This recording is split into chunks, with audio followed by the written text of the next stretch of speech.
રાજકોટના ગોંડલમાં તાલુકા પંચાયત કચેરીના નકલી દસ્તાવેજ મામલે જિલ્લા કલેક્ટર ઓમ પ્રકાશનું નિવેદન.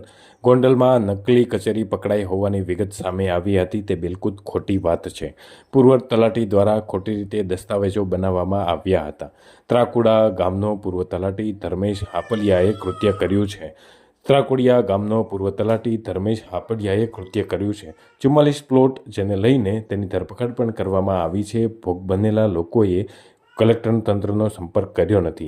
આવા તત્વો સામે કડકમાં કડક કાર્યવાહી પણ કરવામાં આવશે, જે અંગે પોલીસે ફરિયાદ પણ નોંધી છે. આરોપી તલાટી ખાતે કામગીરી કરતો હતો. આરોપી તલાટી હાલ હડમતિયા ખાતે કામ કરતો હતો. પોલીસ દ્વારા તલાટીની હાલ પૂછપરછ હાથ ધરવામાં આવી છે. આજે ઘણા બધા મીડિયાના મિત્રો મારફત, ઘણા બધા મીડિયા હેન્ડલ્સ મારફત એક સવારથી ન્યૂઝ ચાલતી હતી કે રાજકોટમાં ગોંડલ તાલુકામાં એક ફરજી કચેરી પકડાઈ છે. ખરેખર આ વાત ખોટી છે. એવું કોઈ ફરજી કચેરી પકડાઈ નથી. હા, એક જે તલાટી છે, આ તલાટી દ્વારા એક ગામમાં અમુક દસ્તાવેજ જે છે આ ખોટી રીતે કરીને અને ગામના જે ગામતરના પ્લોટ હોય અને સીમતલના પ્લોટ જે હોય આને ખરેખર ખોટા દસ્તાવેજ કરીને અમુક ખોટા રેકોર્ડ ઊભા કરવામાં આવ્યા છે. આ બાબતમાં આ તલાટીની ટીડીઓશ્રીને સૂચના આપવામાં આવી છે કે આના ઉપર કાયદાકીય પગલાં લે અને આની ધરપકડ પણ થઈ ગઈ છે. જે પણ આના ઉપર સહી સિક્કા લાગ્યા છે, આ સહી સિક્કા જે છે આ માણસ દ્વારા જ લગાવવામાં આવ્યા છે.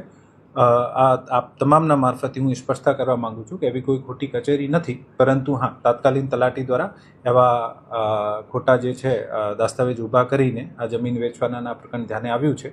વધુ તપાસ માટે પોલીસને કહેવામાં આવ્યું છે. અત્યારે એફઆઈઆરની કામગીરી ચાલુમાં છે અને જે પણ અપડેટ હશે પછી આપને ફ્યુચરમાં આપવામાં આવશે. સર, આ તલાટીનું નામ શું છે ને કેટલી જમીન અત્યાર સુધી એણે ખોટી રીતે? આ તલાટીનું નામ ધર્મેશ હાપલિયા છે અને ત્રાકુડા ગામમાં આ જ્યારે તલાટી હતા ત્યારે આ બધી કામગીરી કરી છે.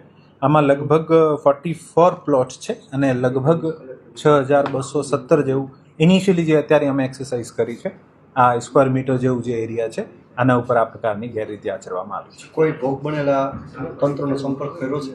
નહીં, હજુ સુધી અમને એવું કોઈ સંપર્ક નથી કર્યો, પણ જે સંપર્ક કરશે તો આને ઓબ્વિયસલી આ લોકોને પણ એફઆઈઆરને જોડવામાં આવશે અને આની સઘન તપાસ થાય.